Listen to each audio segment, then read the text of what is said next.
It was the summer of 2004, when I was still just a young mother. Finding any spare moments during that era of my life was a challenge amidst full-time employment, caring for a son and daughter, handling constant home tasks, and of course still being a loving wife for my amazing husband, Rich. My eldest son, Peter, who was 11 years old at the time, was an outdoor adventurer, often getting into mischief with his close friends. One day, while biking near the sandpits on the outskirts of our town, Peter discovered an old, small, and very weathered TV.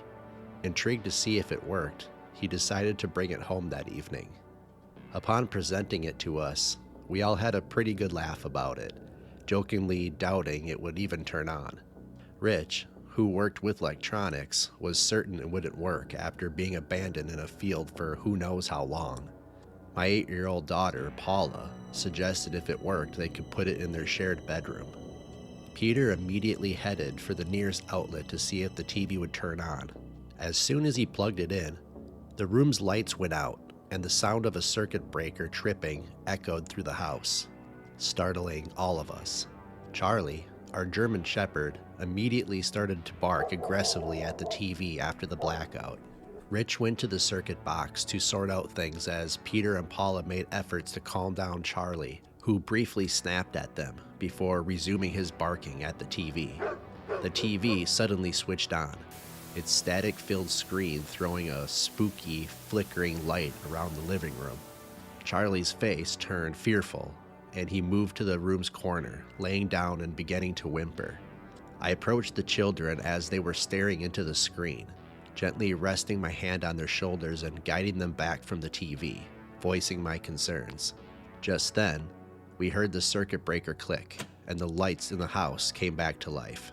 I tried to make sense with Rick about the TV turning on before the power was restored, but he simply brushed it off as impossible.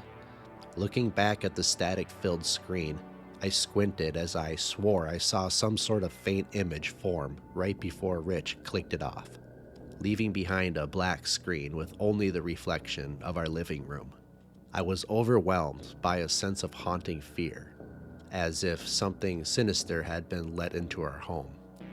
The following evening, after dinner, Rich and Peter worked together to connect an old VCR to the TV in the kids' room, hoping to play some movies. Meanwhile, I couldn't stop pacing back and forth, haunted by the unsettling aura that seemed to emanate from that TV. My thoughts were interrupted by the doorbell echoing through our house. It was my sister, Janice, stopping by to drop off some charity fundraiser details from her church. As we sat talking on the couch, she suddenly began to cough and sweat profusely, excusing herself to catch her breath outside. When she returned to her car, I voiced my suspicions about the TV to her, but my concerns seemed as unbelievable to her as they had to everyone else. As Janice's car disappeared down the street, I attempted to engage Rich and Peter, deeply engrossed in Christine, an 80s horror film about a haunted car. Ironically fitting, my calls went unanswered as Rich stared transfixed at the screen, not even blinking. Then, the sudden sound of lightning crackled, signaling the onset of the forecasted stormy night. As the storm intensified, Paula, terrified of thunder, dashed from the bathroom and clung to my leg. I yelled again for Rich's attention. He and Peter turned towards us slowly, their faces disturbingly contorted and eyes wide open. Rich yelled back harshly, ordering me to shut up and calling me useless.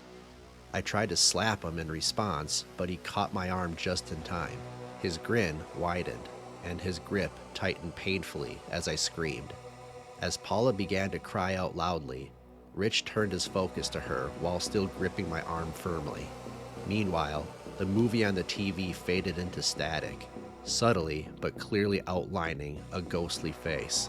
Peter remained on the bed, looking at me with a blank stare. After a frantic struggle, I broke free, grabbed Paula, and hurriedly shut the door behind us as we fled the room. The lightning persisted, as did Rich's aggressive shouting. while Paula and I dashed to the bathroom seeking refuge from the rapidly escalating threat. Just as we were about to enter, I caught sight of Charlie barking urgently from outside the glass patio door, his calls punctuated by a sharp crack of lightning and the onset of a heavy downpour.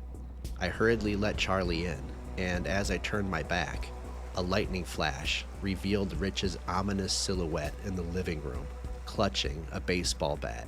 With my heart racing, Charlie immediately began barking furiously at him. Despite his menacing look, Rich taunted Charlie, triggering Charlie to attack. Paula and I screamed for Charlie to stop as he knocked Rich to the floor. I stood paralyzed with fear, unable to react as Rich's cries of agony filled the air, only to be overpowered by the roar of consecutive lightning strikes as Charlie continued his assault. Suddenly, an exceptionally bright flash and a deafening boom suggested lightning had struck nearby, plunging us once more into darkness as the power failed. Charlie ceased his attack and came over to where Paula and I stood, as Peter burst into the living room, looking bewildered. "Mom, what's happening?" he asked, glancing at Rich, who was visibly injured from multiple bites.